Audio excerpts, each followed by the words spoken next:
So we're going to go ahead and get started here. This is track 2, Research in Green Stormwater Infrastructure. The sessions are 20 minutes and then a 10-minute period of questions and answers. The presentation part will be recorded, but the questions will not. So you have to get Rich's information up here first. So the first speaker today is Rich Sheibley from the USGS. He's a research hydrologist with USGS and has been with them since 2008. Specialty is water quality in streams and also surface water interactions. He's a member of the Stormwater Group and involved in data collection, analysis, and program design for the Stormwater Action Monitoring, SAM, program for small streams, status and trends work. So please welcome Rich Sheibley. Sheibley, got it. I'll give you the 5 minutes. How's everyone doing? Good? All right. I don't like to stand behind microphones, but I can project pretty well, so just let me know. If you're in the back and you can't hear, put your hand up and I'll move over. All right, so thanks for the introduction and thanks for being here for the first talk of the sessions today.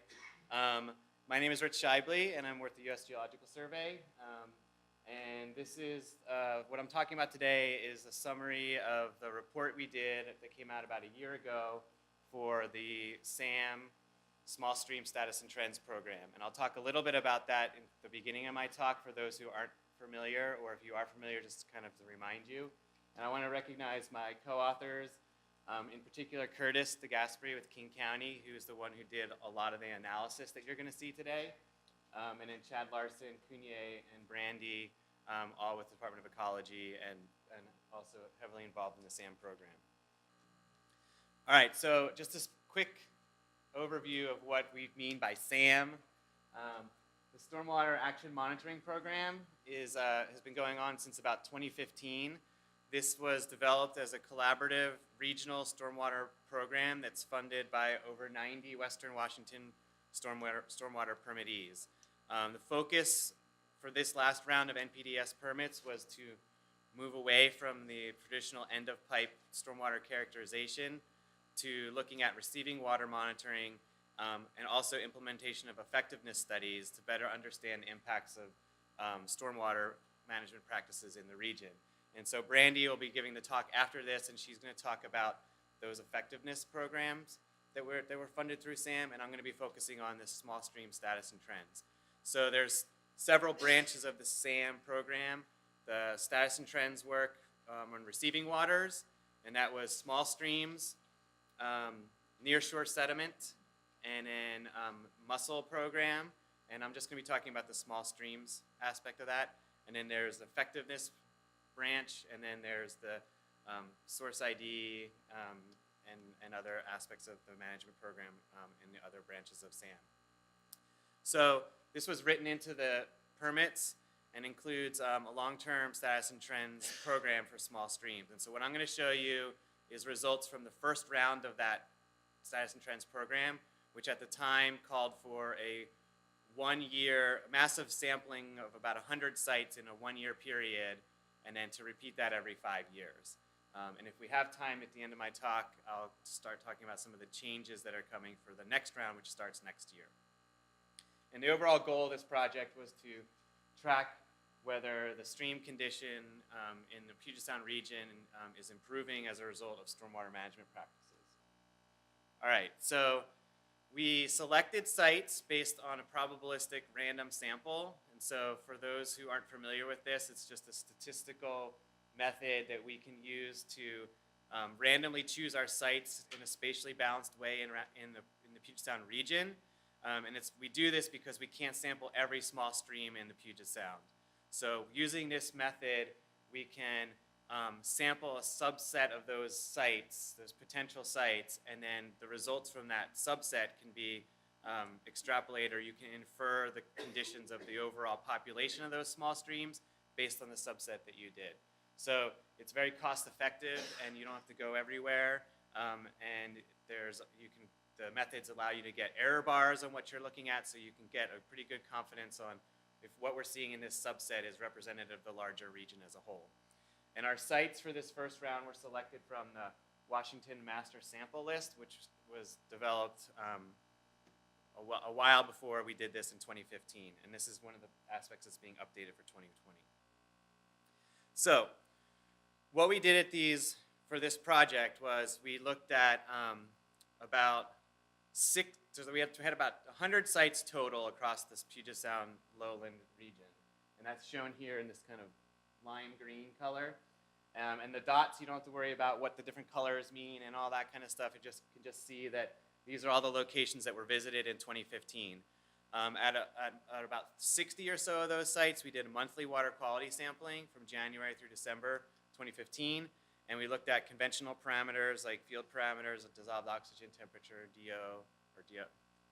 conductivity, pH, turbidity, and then nutrients, chloride, some of the basic things that we look for normally in water quality. And then we did some total and dissolved metals. We did a pH, so a pH suite, and we measured stream flow every time we were out there.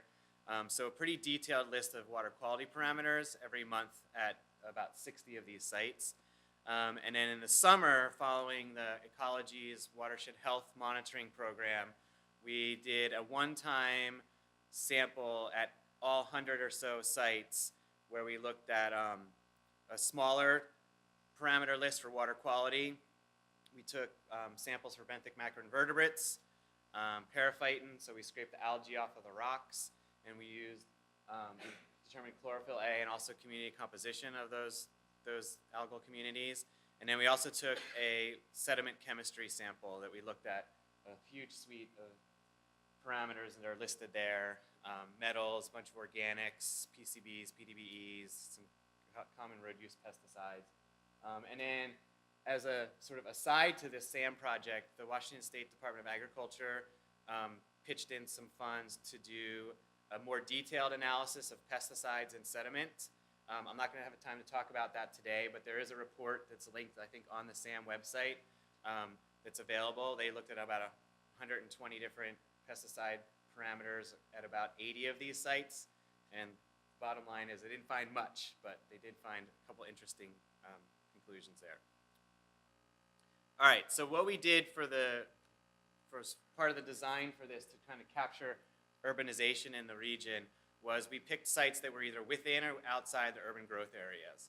So we had a total of about 105 sites, and about half of those were in an urban growth area and about half were outside of urban growth area. So we use this as like a proxy for urban development.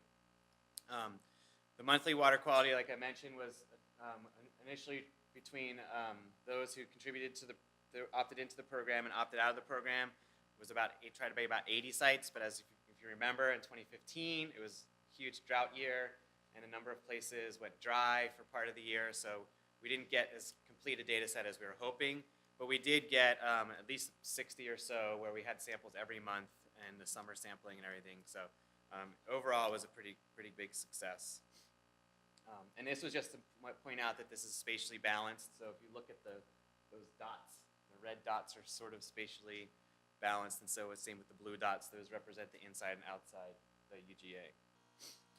All right, we also included a lot of detailed GIS analysis. This was after the fact, so after we were done with the monitoring, we were able to delineate all of the basins that we looked at. There was 105 of those sites, and then we also brought in about 16, we won't say reference sites, but least disturbed sites that were based off of historic ecology sampling in the region for their reference sites.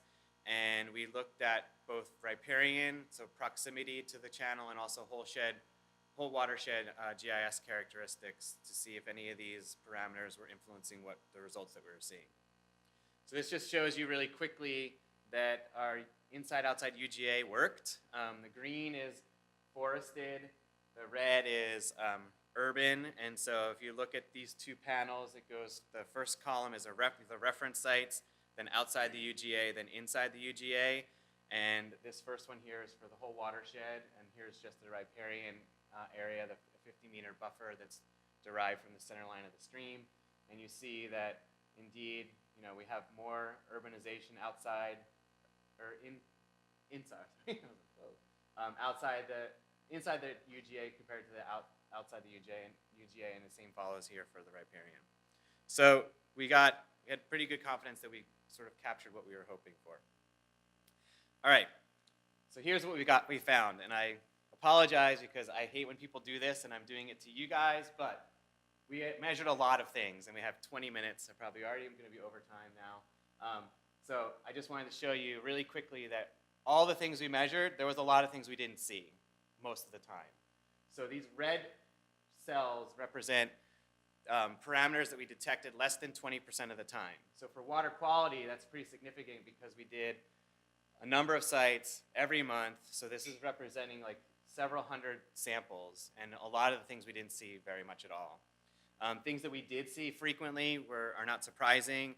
All the nutrients that were measured, and a lot of the metals we saw in water almost all the time. But as far as all the organics, the PAHs, hardly ever saw it. Okay, same thing with sediment quality. So this part here is the chemicals that were attached to the sediment. And again, we saw a lot of hardly any detections. And the things we saw a lot of the times were some of the metals. You can sum up your PDBEs and your PCBs to actually get a number that looks like a number instead of a bunch of small numbers. So obviously, when you add those all up, you see those pretty consistently. And there was this one phthalate that we saw a lot in all of our sites, and then a couple other PAHs here. But in general, we didn't see hardly anything. And then we also did see in these kind of green ones here, this column is within the UGA. So we did see several PAHs that are common, like in combustion, showing up more inside the UGA than outside the UGA. So that's kind of the point of that. So I'm not going to get into details with this, but this is just to remind me to tell you that in order for us to do the analyses that I'm showing you next, we need to come up with how we are going to grade the measures that we've been collecting. And so to do that, we use this status assessment approach that EPA uses, where you take your reference data, population of your reference data, and using the 5th and 25th percentiles, you can then take your data set and categorize it into whether it's good, fair, or poor. Okay, and we need to know those designations to be able to do some of the analysis that I'm going to talk about next. So, quick sort of to the point here, the biological condition that we looked at in the most detail was B-IBI scores, so for the benthic invertebrates. And what we saw was that within the UGA, the there was about an 80% occurrence of poor conditions for B-IBI score, whereas outside the UGA, there was only about 25% or 30% of our streams that had poor B-IBI scores. With that algal data, since we can get community composition data, we can look at a Trophic Diatom Index, which is sort of an indication of nutrient enrichment, and we saw similar patterns there where inside the UGA we saw much higher poor conditions than we did outside the UGA. So the logical then question is, well, what's causing this poor condition?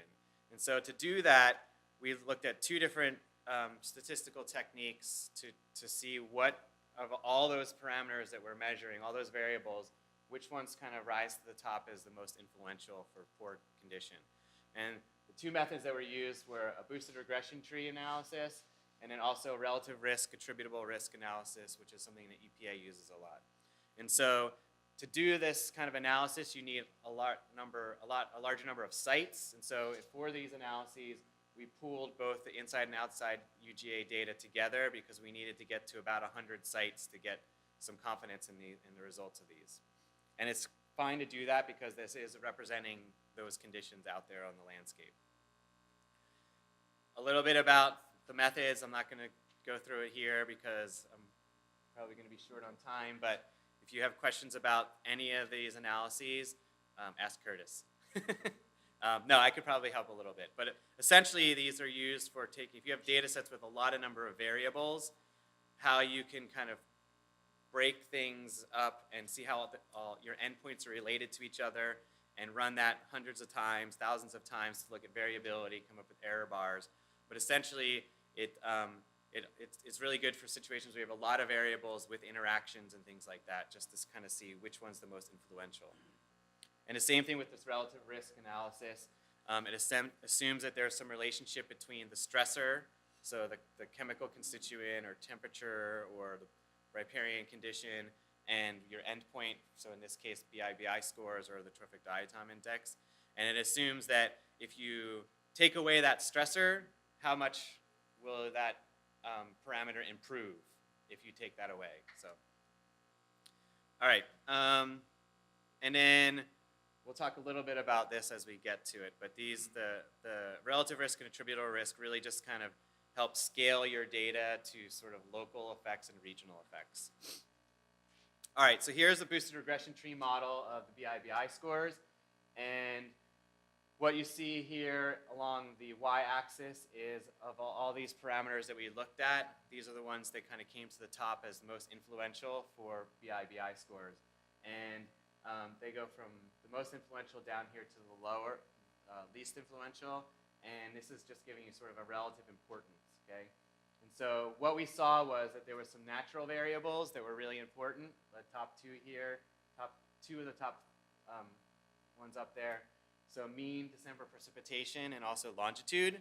And so you may figure, well, what can we do about longitude? We can't move a site, right? But if you look at the data a little bit closer, these are actually they correlate pretty well with urbanization, right? So as you go from the Olympics into Puget Sound and then over the Cascades, so that's your longitude, we know that a lot of the urbanization is within that band. And the same thing too with the precipitation. There's relationships between regional precipitation and whether you're in higher altitudes or lower altitudes. And then human variables that came up, a lot of them were related to these GIS metrics that we looked at. So how much high intensity urban development there is in that watershed, how much riparian canopy cover, and then some of the sediment and water quality constituents that came in were sediment PBDEs, total nitrogen, TSS, and total phosphorus. And then as far as the habitat, things like how much embeddedness there was and how fine those sediments are within the reach, that would make sense and has been shown before that those influence how good of a biological benthic invertebrate community there is.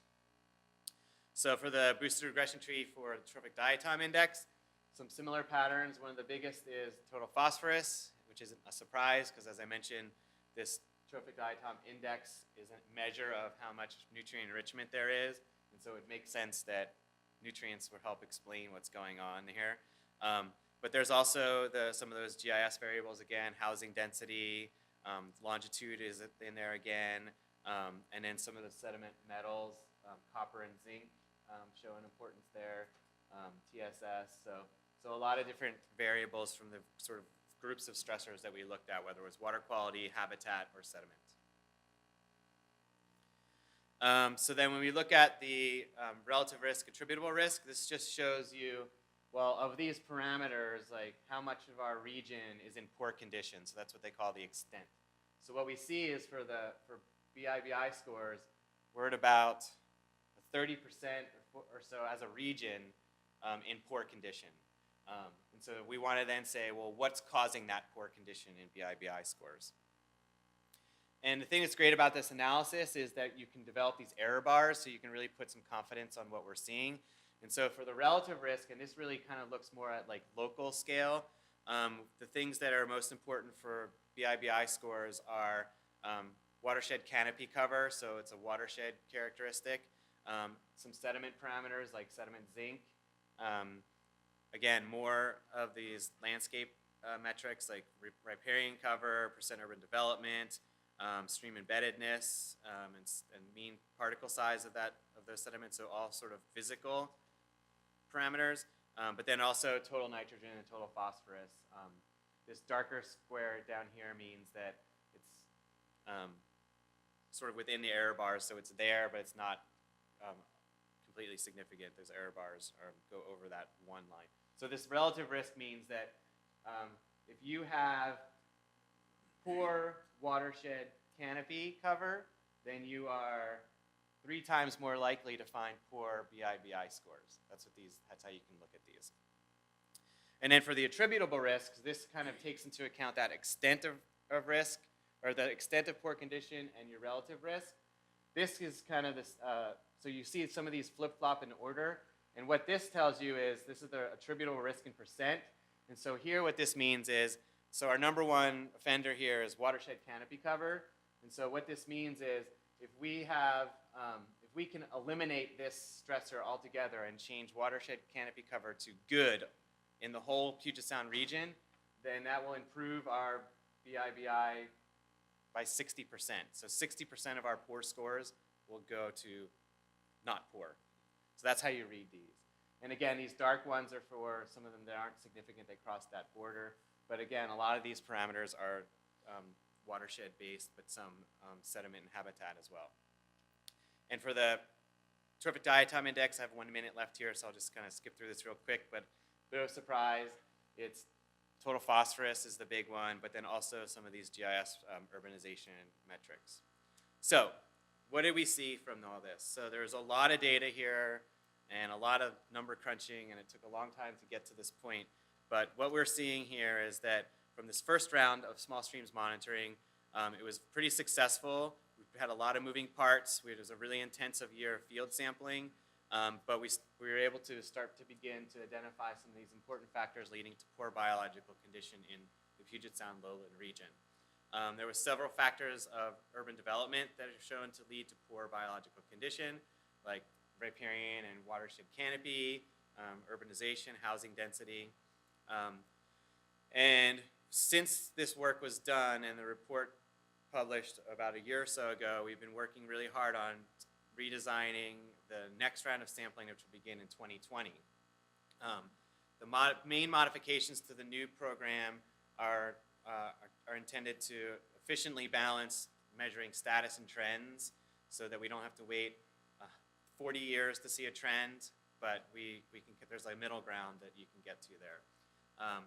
And so real briefly, one of the biggest changes is instead of sampling once every 5 years, 100 sites or so every 5 years, starting next year we're switching to doing about 30 to 40 sites every year continuously. And there's rotating panels, and some sites are the same and some sites are new, and we add new over time.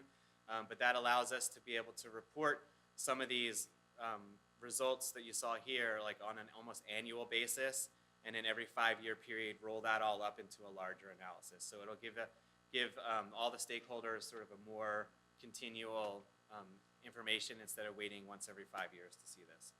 And I think with that I have any questions.